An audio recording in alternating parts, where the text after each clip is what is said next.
Hello प्रणाम। मैं हूँ रसीला देवी पांडे, आप सभी का स्वागत करती हूँ। दिलवा के बतिया बताई कैसे, दिलवा के बतिया बताई कैसे, राजा ठाणे अंगनवा बोलाई कैसे,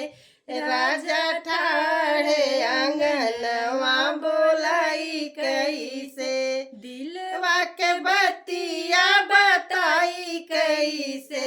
हे हो दिलवा के बतिया बताई कैसे, राजा ठाणे अंगनवा बोलाई कैसे,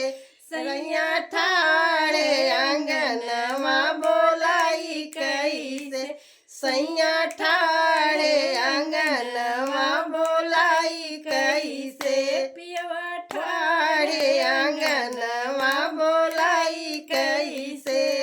दिलवा के बतिया बताई कैसे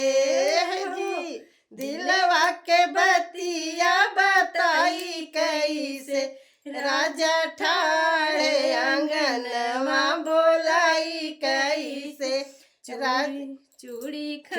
खन कऊ बैता सासू जागी जाई है, चूड़ी खन कऊ बैता सासू जागी जाई है, सासू जागी जाई है, हो सासू जागी जाई है, माथवा के बिंदिया देखाई कैसे,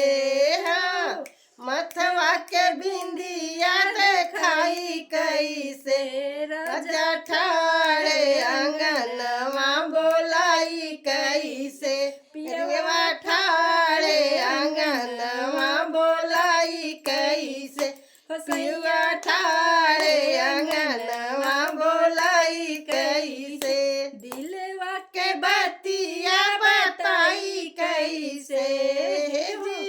दिलवा के बतिया बताई कैसे, राजा ठाणे अंगनवा बोलाई कैसे,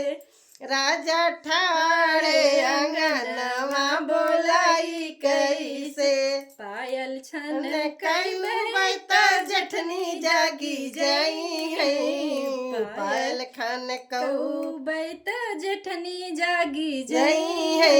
पायल छन कऊ बैता जठनी जागी जाई है, जठनी जागी जाई है, हो जठनी जागी जाई है, पाँव अंगूरी के बिछुआ